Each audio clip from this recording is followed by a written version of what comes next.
since last time, and so we begin anew. Papa nada.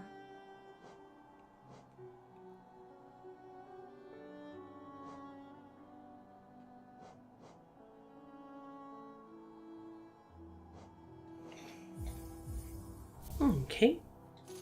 I will buy these personal map markers. That should be helpful. And I'll buy this as well. Ta-ta for now. Dare I disturb the great and mighty Zote once more? I will.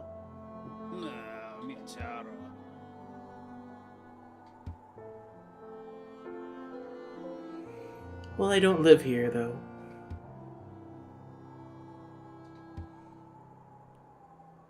You're quite silly. I will continue on elsewhere.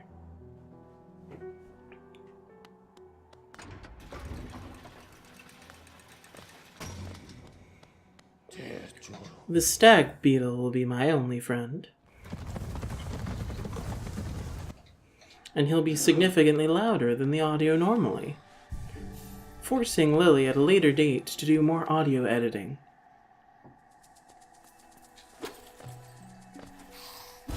Is that... I suppose it doesn't really matter in this kind of context. I'm not really a fictional character pretending to be real. I suppose you can't call it leaning on the fourth wall when... I suppose that's a little bit confusing if I actually examine that too fully. So we're gonna just let that lie. This is intended to be a relaxing experience and not made to make one question the metaphysics of our very reality and where we stand in relation to the fractured self. Oh, hello. Oh, did you kill that guy?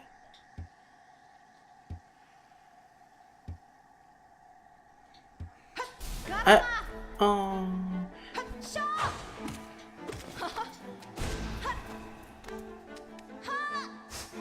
Ow, I forgot that that's attached to you. In a limited-ish sort of extent. Why do you lot have to be so much louder than normal audio?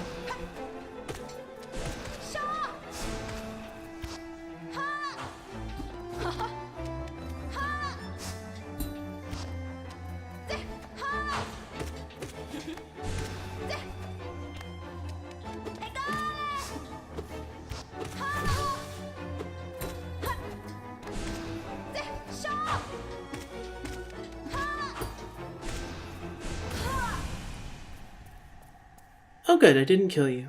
Oh. Okay. Well, goodbye, I suppose.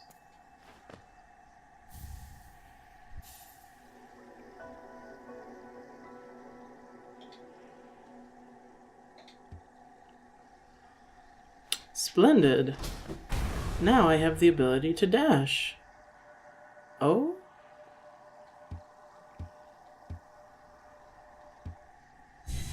Oh.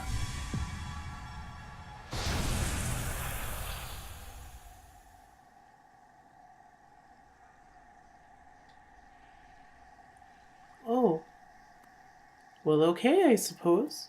I will continue to let them sleep. Sometimes you need more sleep. I know I don't function well without enough sleep, and I don't imagine that ethereal ghost bugs function well without sleep either. But yes, the ability to dash, it's quite wondrous. I was missing it.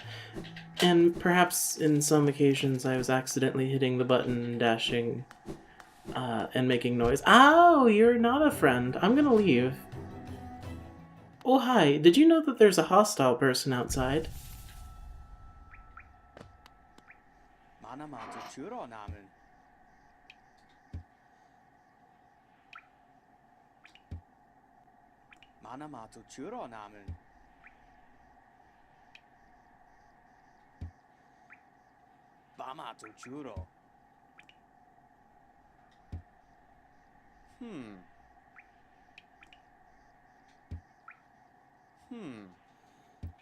Well, so far you've insulted my sword and told me that I might get killed by this guy, which is completely and utterly reasonable. There's no reason for you to not anticipate something like that.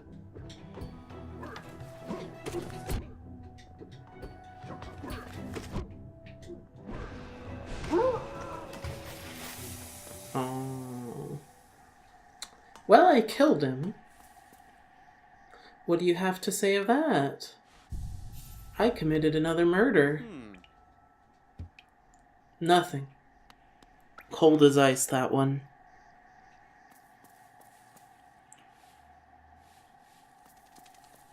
The Lake of Un, which appears to further be instilled in that strange acidic liquid we were seeing all over this area.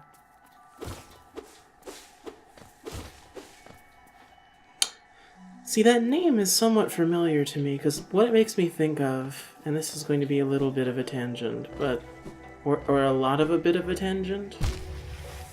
There was this strange book that I read growing up. It was called The Unner. I don't know if anyone remembers, like, Scholastic's book fairs, except, you know, every single person that went to a reasonably well-funded school in America. But we'd always have such strange books at these locations, where it would just be books that I have not heard of ever since that point.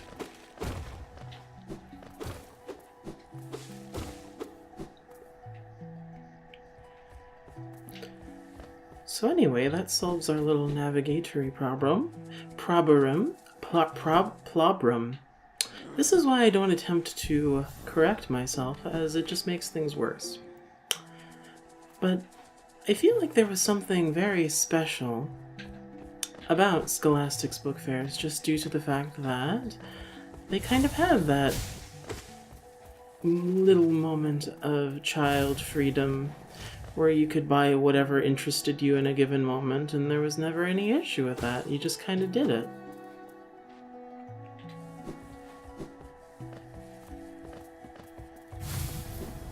I ended up buying most of my book collection back in the day from those kinds of places, but tragically, given how often I move nowadays, it's not really conducive to own a large selection of books that you're going to have to be traveling around with time and again.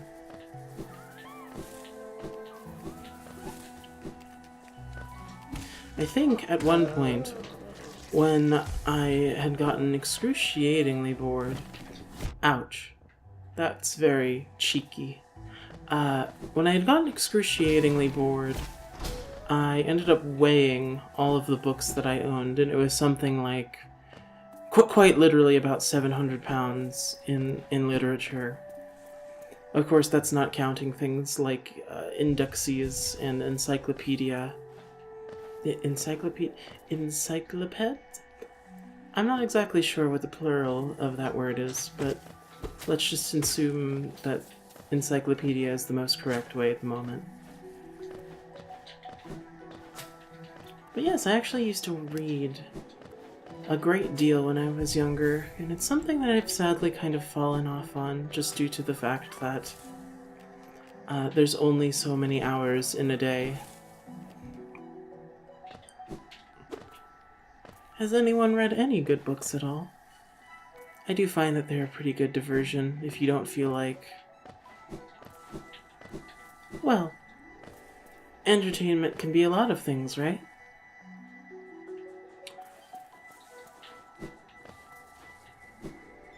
I don't think I'm made to cross that gap quite yet. And I'm definitely not made to fall into the pit multiple times. Either way, the whole thing I was bringing up was just... What's this? From moss and leaf our life is drawn, while it grows upon the path we shall never wilt. Fair enough. sometimes it's good to read simply just due to the great deal of imaginary flexibility and just the general insertiveness that is allowed. It's always very interesting to imagine yourself in the sort of fictional narrative that books allow.